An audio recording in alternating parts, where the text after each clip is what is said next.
I'll read the para first entirely and then we'll come back to it. Okay? So, before we start reading, what is Sri Aurobindo discussing in this paragraph? He is replying actually to Gandhi, who is saying that physical violence is not acceptable morally. Okay? Physical violence is wrong. I reject it. Ahimsa is my principle, and that's the ultimate. In fact, for him it was so ultimate that he was willing to even call off the effort for the national revolution for India's independence. 2 times he did that. Okay, as soon as there was some bit of violence somewhere, particularly the incident is very famous in history, Chora Chori, the police station in Uttar Pradesh somewhere. There was a policeman had fired on some people, and 1 or 2 had died. So the villagers got furious and burned down the police station. And when they burned down the police station, there were 22 policemen who got burnt to death. Okay? So then Mahatma Gandhi called off the Quit India movement. He said, no, I will not accept violence. Okay? So using moral force is okay according to him, but not physical force. Sri Aurobindo is going to reply to that. Okay? Is it okay? Is violence okay? Not acceptable at the physical level, but it depends. Even that is acceptable provided your violence is not caused by anger, hatred, rancor. We have said that many times. If you are seeing something that has to be destroyed and you do that without any wrong emotions, there is no problem. Suppose a tree has grown old, okay? Suppose the tree has gone old, you have to cut it down and use it, okay? And plant a new one. You are destroying life. But destroying life is, in fact, there is this famous example of euthanasia, okay? When a horse gets lame, okay, a racing horse, they often just shoot it so that it's relieved of its misery. So whether it is right or wrong is another question. But the question of violence is there. Okay? Destruction is not necessarily something negative. We have said that many times. So, is moral force, is that okay? That's what Sri Aurobindo is going to discuss. Very interesting discussion and very subtle. So let's have a look at that. Okay. Moreover, I am reading the whole para first. Okay. Moreover, every time we use soul force, we raise a great force of karma against our adversary, the after movements of which we have no power to control. Note that, okay? Once you start attacking someone with your soul force, okay, with your psychological force, you attack. Once you have released that thing, you have no more control over it. Okay? That's the interesting part. The after movements of which we have no control no power to control. So, so what you should do is only release from your being, release only soul force which is positive. Love, sympathy, okay, understanding of people, the right vibrations. But if you send out the wrong vibrations, not only they will harm others, but they will also harm you by rebounding on you. So this is what is, we have no power to control. This is the thing. But even when I send out good vibrations, if I have no power to control those vibrations, no problem, because it's going to do only good to the world. Okay, so I go to the next one. Vasishtha uses soul force against the military violence of Vishwamitra and armies of Huns and Shakas and Pallavas hurl themselves on the aggressor. The very quiescence and passivity of the spiritual man under violence and aggression awakens the tremendous forces of the world to a retributive action. Retribution is revenge, okay? So, a retributive action. So, very clearly, the very quiescence and passivity of the spiritual man under violence and aggression awakens the tremendous force of the world to a retributive action. What's he saying? He's saying that if you throw a weapon at a man who is a spiritual man and he is absolutely calm and quiet, that weapon that you have thrown comes back to you. It hits you back. It's retribution. It takes its own revenge. The man is so calm and quiet and so solid that it will not affect him. Okay. There is a very interesting incident that mother said was there was a storm raging in Pondicherry. It was a cyclone. November, December normally used to have cyclones quite often in the 1940s and even later on. Afterwards, it shifted to May also. We had a cyclone in May. But this cyclone was so strong, mother said, okay, Sremnu's room is all windows are open. Let me go and close them. Okay. And when she went to close the windows, what did she see? She saw that not a single drop of water has entered the room. So, okay, so the very calm and quiet and solidity of Svengo's consciousness did not allow anything to enter even into his room, let alone into him. But even the room it did not enter. So this is what Svengo is saying. When you throw violence and aggression against a spiritual man, okay, they it rebounds back on you. So to say that moral force has no effect and it's good is not valid. Okay, that's exactly what he's saying. The very quiescence and passivity of the spiritual man under violence and aggression awakens the tremendous forces of the world to a retributive action. Retribution, you understand, no? Okay. Then, and it may even be more merciful to stay in their path, though by force, though who represent evil, than to allow them to trample on until they call down on themselves a worse destruction than we would ever think of inflicting. Okay. So, and it may even be more merciful to stay in their path. That means you return, okay? Though by force. You don't need to you don't need to remain. Of course, if you can do that, it's wonderful. But if everybody is not in that consciousness of solidity, so it may be even more. This is very obvious that Srendo also says that when you are attacked, okay, and you are in a normal condition, you have the full right to protect yourself.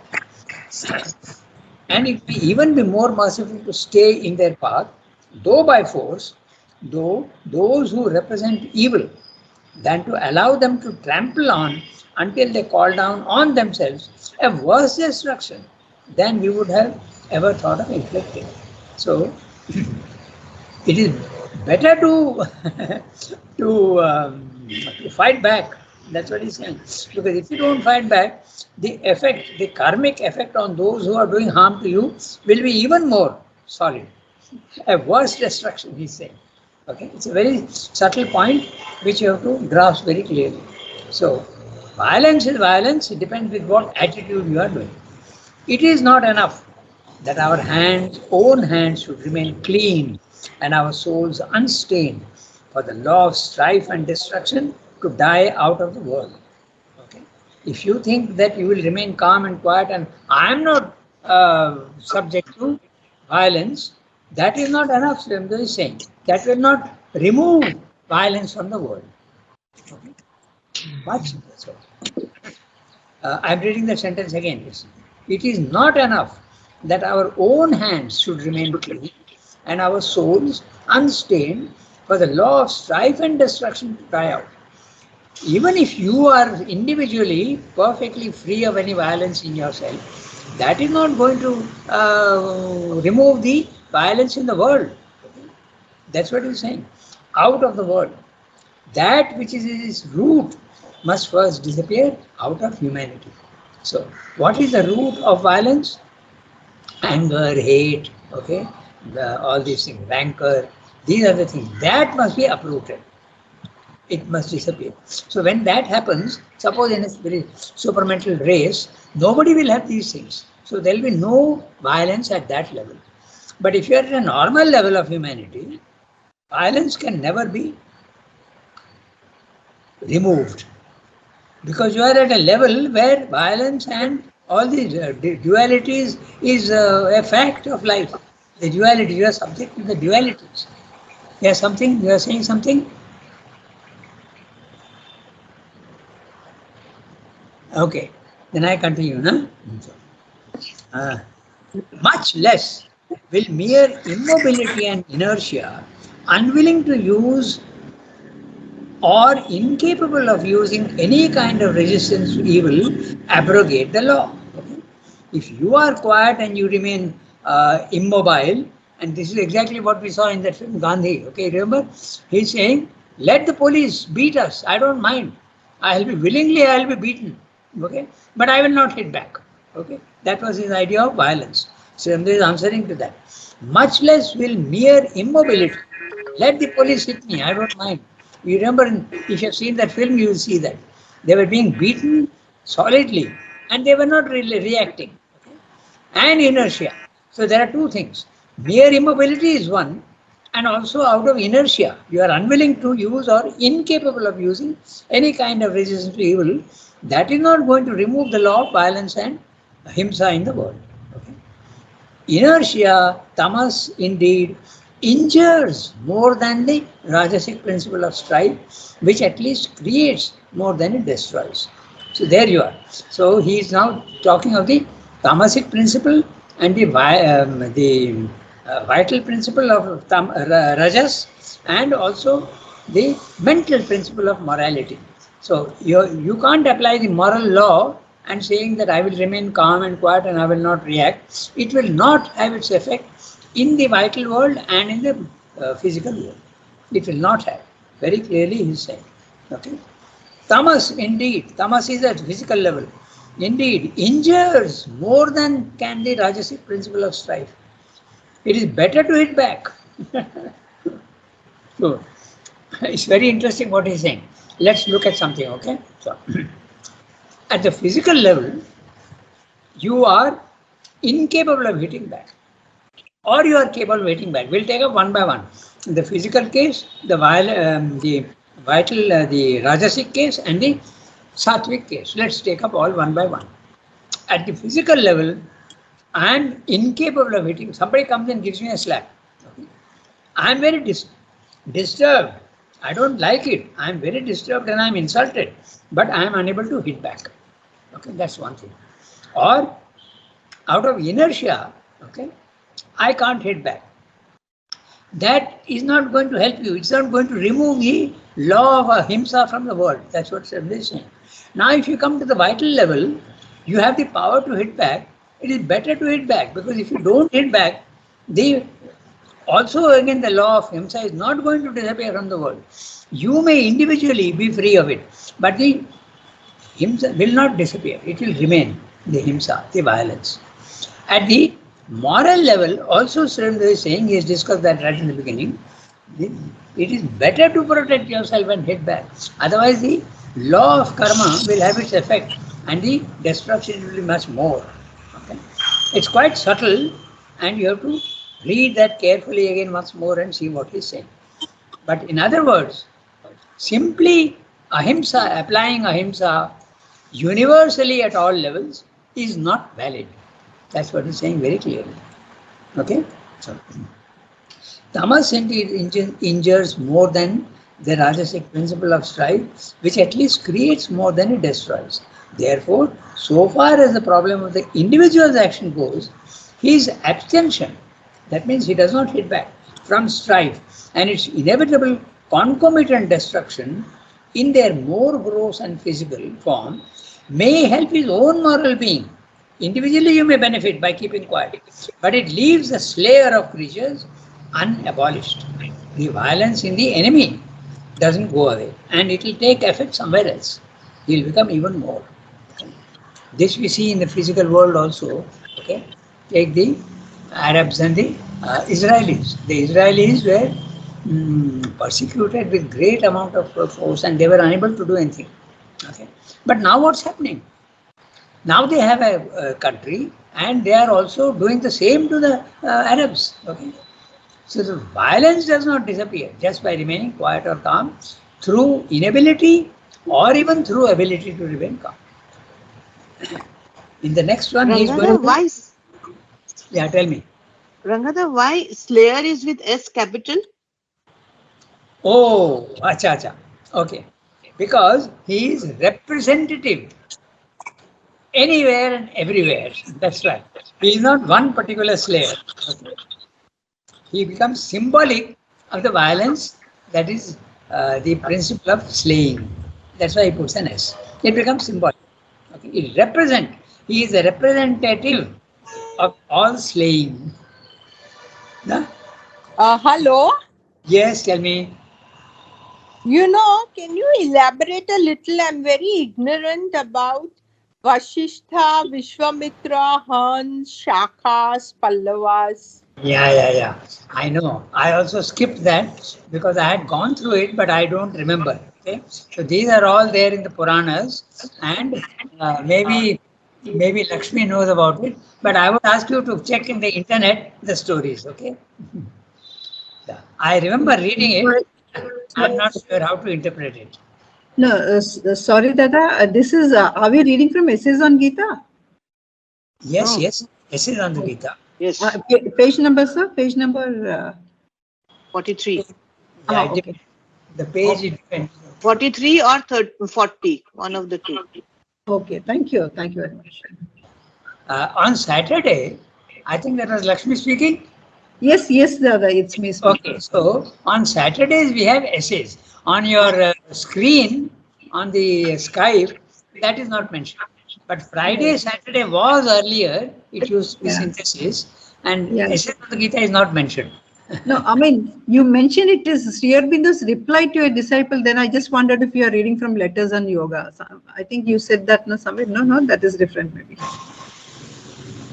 No, we are discussing the what he is saying here in the essays on the Gita only. Okay, yeah, got it. Yeah, got it, please. Got it. Thank you. Okay. This is what basically Sandhu is saying. Don't think that physical violence, restraining yourself from physical violence is going to cure the problem of force and violence wrongly used in the world. That is not going to do. In fact, he says very clearly in one place, until the debt to Shiva is paid, you cannot have the calm and quiet of Vishnu. So, in other words, only when man cures himself from all wrong vibrations and becomes something much better in that community of supramental beings who are free of rancor, anger, and hate, there will be no violence. But those who are in the tamasic world, in the vital world, and even the mental world, violence will remain and continue to remain. Okay. In the Life Divine, in the last chapter, he discusses what are the things that will disappear in the supramental race. War is certainly one of them. And it may be replaced by a very subtle replacement, which is emulation. In other words, competition, like in sports. Okay. It's a milder, very, very mild form of violence.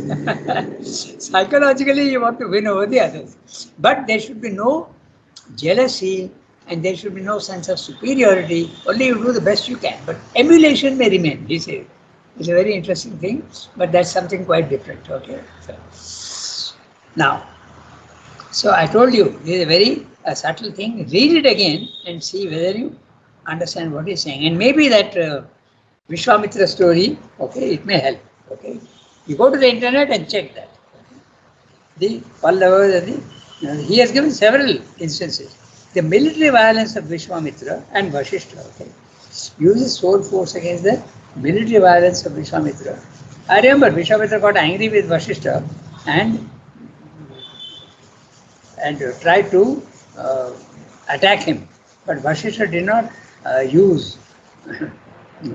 not retaliate. That is the story. But the details are. That was the story of being Brahmarshi and Rajarshi and Devarshi, no? He wanted him to call him. Huh? You will have to check that. I'm not 100% sure. Okay. I think there was also this story where Vasishtha has the Kamadhenu and Vishwamitra wanted to take it. He said, I'm the king, it should be with me. Even there, That's right. That was also, there's a story with that also. Yeah. He wanted Kamadhenu. Yeah, that's right. And they had a fight, and yeah, Vishwamitra was still Rajasic because he was a king who became a yogi. You're right. That's the one. That's the story. But you check the story and see its relevance to what Srivastava is saying here. Okay. So we can go to the next para. After we finish, I would like a word with Archanadi. Archanadi, after we finish, I'd like to speak to you. After we finish. Okay. Okay, Ranga. Now, we read the next one. One of you has to read. Shall I read? Yes, do that. For the rest. For the rest, the whole of human history bears witness to the inexorable vitality and persistent prevalence of this principle in the world. It is natural that we should attempt to palliate, to lay stress on other aspects. Strife and destruction are not all. There is the saving principle of association and mutual help, as well as the force of dissociation and mutual strife, a power of love no less than a power of egoistic self assertion, an impulse to sacrifice ourselves for others, as well as the impulse to sacrifice others to ourselves. But when we see how these have actually worked, we shall not be tempted to gloss over or ignore the power of their opposites. Association has been worked not only for the mutual help, but at the same time for defense and aggression, to strengthen us against all that attacks or resist in the struggle for life. Association itself has been a servant of war, egoism, and the self assertion of life against life. Life itself has been constantly a power of death, especially the love of good and the love of God, as embraced by the human ego, have been responsible for much strife, slaughter, and destruction. Self sacrifice is great and noble, but at its height, it is an acknowledgement of the law of life by death and becomes an offering on the altar of some power that demands a victim in order that the work desired may be done. The mother bird facing the animal of prey in defense of its young, the patriot dying for his country's freedom, the religious martyr or the martyr of an idea, these in the lower and the superior scale of animal life are highest examples of self sacrifice, and it is evident to what they bear witness. Again, a very subtle and very interesting discussion. This discussion is also had in the Life Divine in the chapter The Ascent of Life. Okay. So it's a very difficult chapter, but once you get the hang of it, you understand. Okay. This what is love and the opposite of love, hatred. Okay, slowly, actually, it rises to other levels. So that's what he's discussing. But it's a huge discussion. It's a big a big chapter, the ascent of life. So we'll try and go through here and understand to the best of our capacity. Now, he has told you about the. Basically, his point is that simply thinking that ahimsa is the ultimate principle of life is not valid. Okay. Himsa also is a power of the divine, okay, violence and force. I won't use the word violence, I'll say force. Force can express itself in violence, which is negative as well as positive. Okay? When you want to destroy a house to build a new one, it is not negative, it is positive. You are destroying the old so that you get the new. In fact, yoga is all about that. You're going on destroying your old nature and bringing in new nature. Okay? So destruction is absolutely essential in some parts. It's the attitude with which one is doing that is the important point. Okay? So this is what he's saying. And it's valid at all the levels. So now we read the para that we've just read. The first sentence. For the rest, the whole of human history bears witness to the inexorable vitality and persistent prevalence of this principle in the world. Okay? Human history is telling us that war has not disappeared at all. And even in modern times, we thought that after the Second World War, everybody will have sense pumped into them and they will feel that impossible War is too dangerous, and particularly after that atomic thing, with one bomb killed 100,000 people and completely destroyed a whole city. Not one city, two cities, Hiroshima and Nagasaki. So war is impossible, you thought. But what's happening today? Again, Russia has attacked Ukraine, and the whole world is now almost on the verge of a third world war.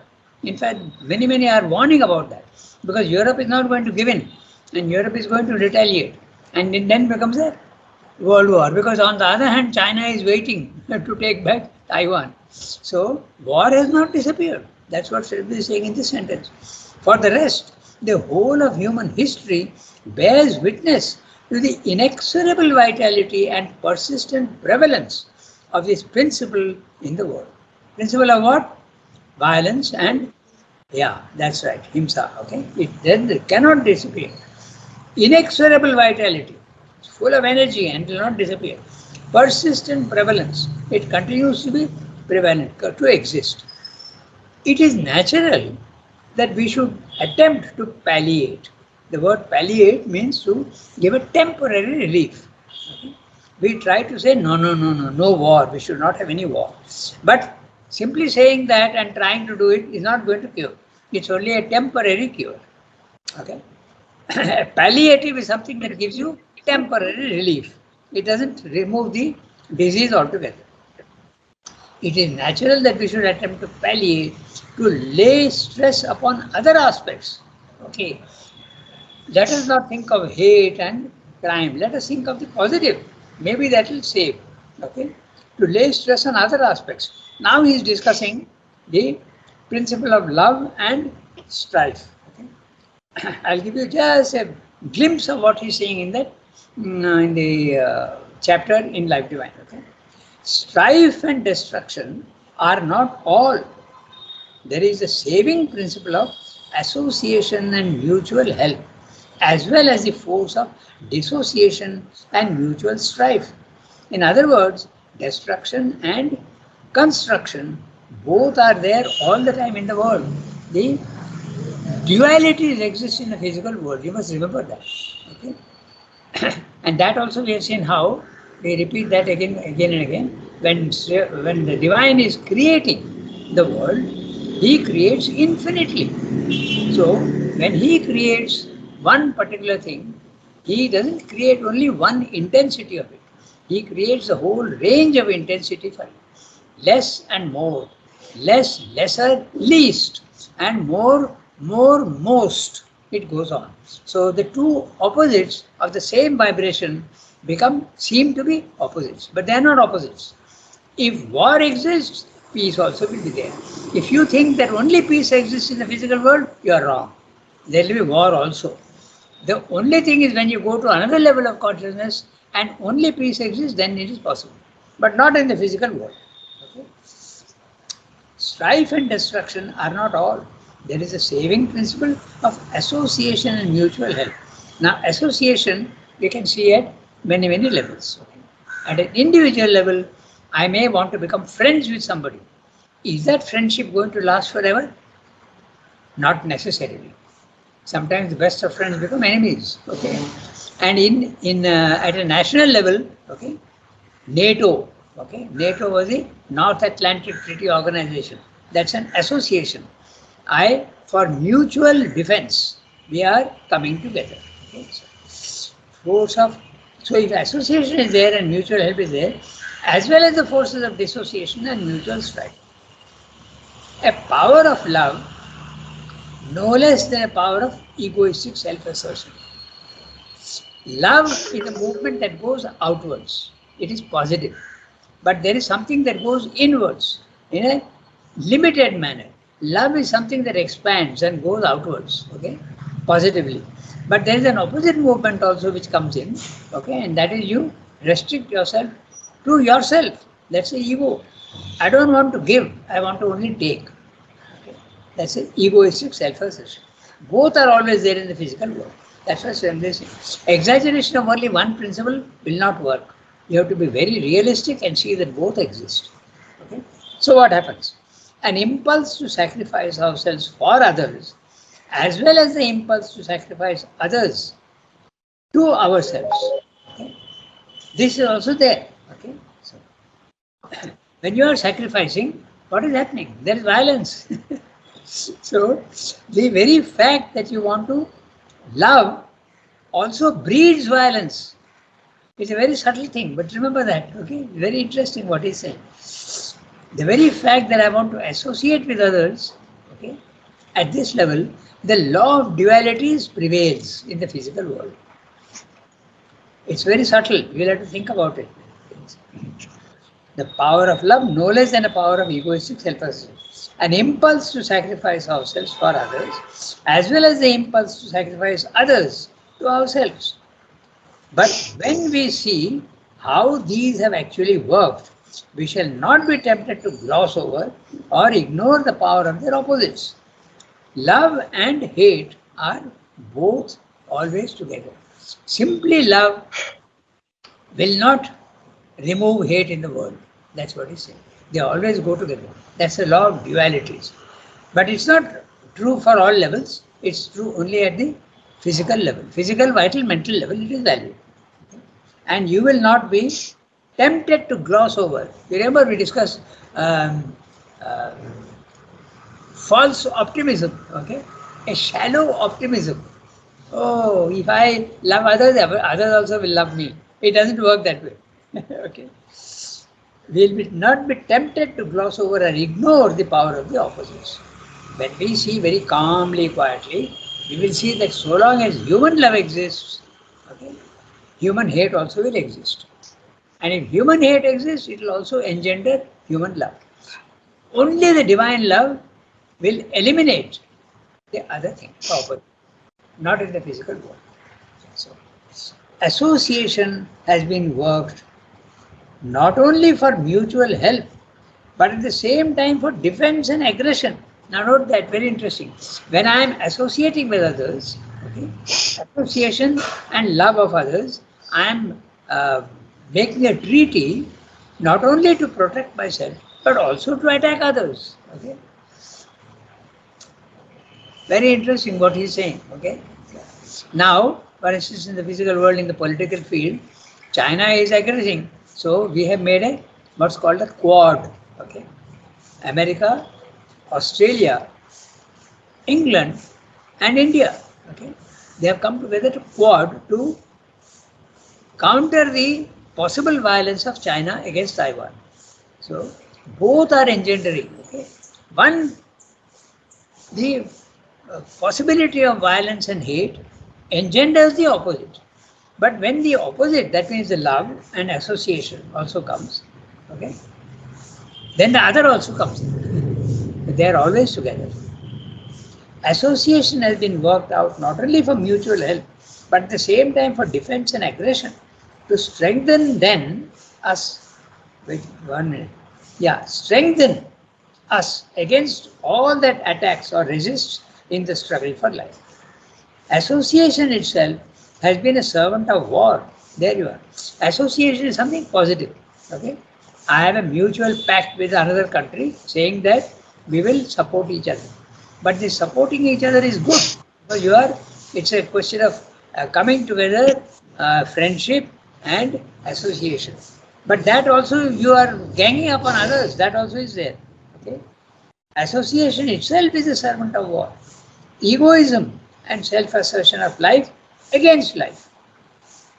Love itself has been constantly the power of death. They always go together. Okay? The very famous story of Romeo and Juliet shows that love itself has been constantly a power, especially the love of good and love of God, as embraced by the human ego, has been responsible for much strife, slaughter, destruction. Very clear.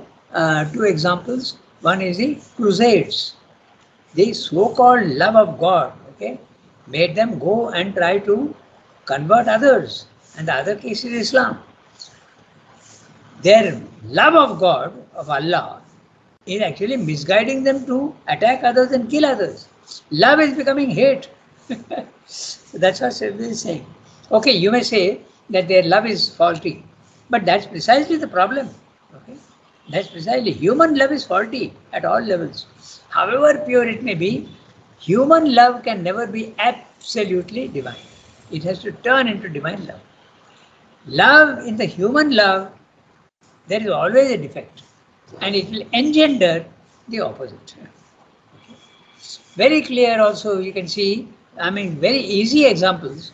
When a boy falls in love with a girl, okay, it is love, but it is defective love. And when the girl doesn't respond, what does he do? He either murders her or throws acid on her face. So that's exactly what they say. We shall not be tempted to gloss over. Okay? We will be very calmly, quietly, we will look at the dualities that both are invariably linked together. You have to see that. But this is only at the human level where imperfection is there. The only way to cure this is to go to a higher level where the duality is disappeared. When the duality is disappeared, there is only the positive aspects are left. And that also there is a gradation. Okay? Only at the highest level is totally everything cured. Not even at the spiritual level. Not even at the spiritual level. Let alone the moral level. Moral level, certainly not. You don't cure anything. Love itself has been constantly a power of death, especially the love of good and the love of God is embraced, as embraced by the human ego, have been responsible for much strife, slaughter, destruction. Self-sacrifice is great and noble, but at its highest, it's an acknowledgement of the law of life by death. Okay, you are killing yourself for the sake of love. Okay, so that also you have to see.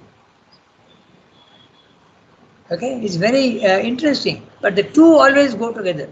Your love of your own children, you are sacrificing yourself, you are causing death to yourself. It may be death to others, but you are also causing death to yourself. The two principles go together. You have to think a little impersonally to understand what he's saying. Okay? Self-sacrifice is great and noble, that's fine, but it is causing death. Okay? Self-sacrifice is great and noble, but at its highest, it's an acknowledgement of the law of life by death. Life and death always go together and becomes an offering on the altar of some power that demands a victim in order that the work desired may be done. The mother bird facing the animal of prey in defense of its young, the patriot dying for his country's freedom, the religious martyr or the martyr of an idea. These in the lower and superior scale of animal life are highest examples of self-sacrifice, and it is evident to what they bear witness. Okay. Now the martyr of an idea, okay, very interesting. The example immediately comes to mind of Martin Luther King, the Negro who was fighting against racism in America, and he was wanting a universal principle of love. He didn't want the downgrading and the degradation of the Negroes. And his attitude was very perfect. He modeled himself on Gandhi's idea of peace and non-violence. But what happened to him? He was murdered. Okay. So even the martyr of an idea, okay, the two always go together. Love and life and death go together. That's what we say. So huge discussion about this, and last time also we had a discussion. To a great extent we had this discussion. There should be no shallow optimism. A very narrow and shallow optimism is not true. You have to very calmly, quietly look at the physical world and see its defects. Simply saying ahimsa is the ultimate principle will not work. It will not solve any problem. Okay. So we have, it's 8:30, we have got 5 minutes.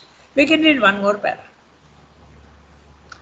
It's a very small para, we can read it. But if we look at after results, so shall we read? Yes. One of you has to read. I will read. Okay, go ahead. But if we look at after results, an easy optimism becomes even less possible. See the patriot dying in order that his country may be free, and mark that country. A few decades after the Lord of Karma has paid the price of the blood and the suffering that was given, you shall see it in its turn an oppressor, an exploiter and conqueror of colonies and dependencies, devouring others that it may live and succeed aggressively in life. The Christian martyrs perish in their thousands, setting soul force against empire force that Christ may conquer. Christianity prevail. Soul force does triumph. Christianity does prevail, but not Christ. The victorious religion becomes a militant and dominant church and a more fanatically persecuting power than the creed and the empire which it replaced. The very religions organize themselves into powers of mutual strife and battle together fiercely to live, to grow, to possess the world. Again, we will give several examples of what I'm saying here. The after results, okay? Once the war has taken place, what about the after results, okay? That's interesting, what is it? And he's saying easy optimism. We have been discussing that, okay? A shallow optimism. Oh, everything is fine in the world. God is there. How can there be anything wrong, okay? Ahimsa is a wonderful principle and it will certainly conquer. We often hear this. Love can conquer everything, okay? It does not necessarily follow. Of course, it does to a certain extent. Everything is relative in the physical world. But love is not going to, there will be many people who will hate you. Okay, so. But if we look at after results, an easy optimism becomes even less possible. See the patriot dying in order that his country may be free. And mark that country a few decades after the Lord of Karma has paid the price of the blood and the suffering that was given. Okay, we can give two examples of this. There are many examples, but one is very clearly Israel. Okay, Israel was persecuted for thousands of years. They had to suffer tremendous. Okay, even today they are looked down upon. Okay, but they have now the power to hit back, and they are hitting back very solidly. Okay, so this is the aggressed. The one who has been aggressed, the one who has been the suffered, he becomes the aggressor later on. I'll give you another very interesting example in South Africa. Okay? In South Africa, the blacks were absolutely dominated and even ill-treated. But what happened? They have come into power now. And they are very, you don't know this perhaps, but they are ill-treating the whites. They are taking away their properties by force, not law. Okay? So this is also happening. So it turns around. So this is what is happening everywhere. That's what Shem is pointing out. Okay? You shall see it in its turn, an oppressor, an exploiter and a conqueror of colonies and dependencies, devouring others, that it may live and succeed aggressively in life. Okay? The karmic law is ever present. Look at the colonialism. Okay? It was such a horrible thing. Okay? So, but now what's happening? The very law that they suppress the others, look at what is happening in Europe. Okay? The Muslims are invading all the countries. And there is a very interesting analysis by a Czech scientist who says that many countries in Europe will get Islamized, okay? If you are not careful, they will take their revenge. So that's another subject altogether, but I'm just mentioning it, okay? You can see on the net, there is a very interesting description of what happens when you allow the Muslims to have their say. You go on conceding, and it leads to great dangers, okay? The Christian, And an Indian becoming Prime Minister of England. Yes, and not only that, I tell you, many mayors, okay, in the towns there are mayors. Many of them are Muslims now. And slowly what they do, they say, you must allow us our form of worship. We must have masjids. So we allow them to build masjids. Then they say, you must allow us to use loudspeakers and insist that our prayers should reach everybody. Okay, that's the next thing they do. Then they will say, we want halal meat. Okay, and so you go on conceding one by one. Then they will say, we want the Sharia law. Then you allow that. Okay, and then what happens? Slowly, they spread. Okay, they spread and they completely. It has happened in Syria and it has happened in Lebanon. Belgium. These two countries were Christian countries. They have been completely Islam. Islam has conquered them. So this is what is being warned. Okay, so it's very interesting what Sundar is saying here. But if you see the physical world, you will get absolutely many examples of this. Okay. In And when, Belgium, yeah, there tell me. are so many Muslims that now they have formed their own political party and they have put up a candidate to vote. And obviously, the candidate will win because he's from a totally Muslim locality. So Yes. now they are scared. Yeah, that's right. They don't follow the Belgium culture or anything, and they are forcing Sharia law. That's And if right. you have a Muslim representative who's elected, life becomes terrible for them because they will spread. Whole Belgium will be ruled by Muslims. Exactly. That is what has been warned by and one who has carefully looked at history. He is a Czech scientist, okay, and he has analyzed and very carefully warned that unless you awake, and that's why the internet today in India is full of videos and YouTube videos warning the Indians and particularly the Hindus to wake up. Okay, don't be passive. You wake up and understand the danger that is there. Okay? And this is exactly what they do. And their intention, very clearly they have announced that our intention is to make Islam the world culture. We want everyone, all the others have to die. Particularly their anger is now against the West, in America particularly, and India also. Their whole idea is they teach in the madrasas that you must hate the kafir. This is their teaching. They are taught to hate the kafirs. It is their duty to eliminate them from the face of the earth. So then what do you do? Somebody is saying you have to hit back. Okay? It is more merciful to hit back than not to do that. That's more merciful, not interesting. Okay? Because mercy and passivity and violence always engender each other. They are never exclusive. They are always linked very strongly together. Okay, I'll finish the paragraph. We are past our time, but I'll just finish the paragraph. Okay. The Christian martyrs perish in their thousands, setting soul force against empire force that Christ may conquer. Christianity prevailed. Soul force does triumph. Christianity does prevail, but not the Christ.